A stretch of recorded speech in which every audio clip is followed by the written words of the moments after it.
Your first alert weather with Chief Meteorologist Brad Travis. Not uncommon for us to see a stretch of 90s that'll last 60 straight days, so just keep that in mind. Here's the latest on Tropical Storm Alberto. Winds have actually increased to 50 miles per hour. Looks a little better organized, but all the business end here as far as the wind goes is far down to the south into Mexico, Padre Island, some gusts there, but the big story for them is going to be the rain. And the big story across the Gulf Coast region all the way into the Bend of Florida are the high surf conditions out there.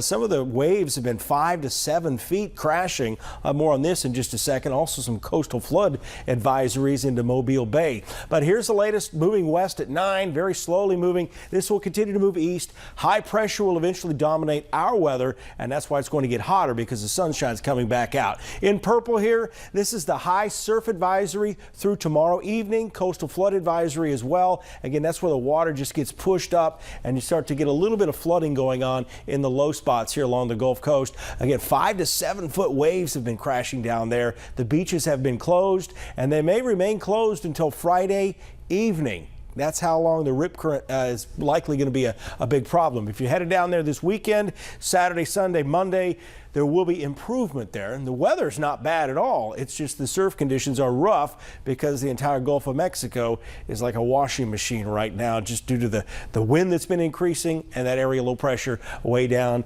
near the Bay of Campeche earlier, which is now Tropical Storm Alberto. Here's a look at the weekend forecast. Look how hot it gets. First weekend of summer as expected. 97, heat index easily 101 and 103 on Sunday.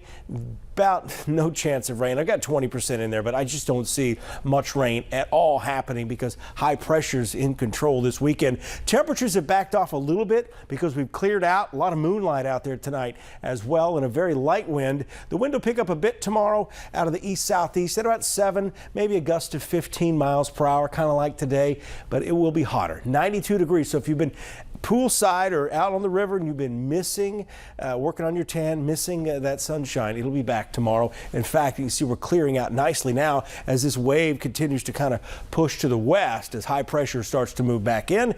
Tornado watch down here into southern Texas. Again, that's typically what happens with landfalling tropical systems. You get enough wind shear instability that there's a small tornado risk with them tonight. Mowing forecast around here, best advice is to get it done as early as you can or as late as you can, and that helps out with the air quality. And our air quality is still pretty good right now, but it may start to go downhill as high pressure dominates by Sunday and into Monday of next week. I mentioned rain chances pretty much non-existent here. These are those renegade type showers that may pop up, but we will see an improvement in the shower and thunderstorm chances, and by Monday your yard, your garden is definitely going to need some water, because if you're new to the area, boy, we can get a lot of rain in a short period of time, but once we miss out on rain for about 3 or 4 days, you start to see cracks out there in that clay in the yard. So it hardens up pretty quickly. A lot of hay being, a lot of farmers getting the hay ready. Probably want to get that in by Monday or Tuesday. And I was going to say,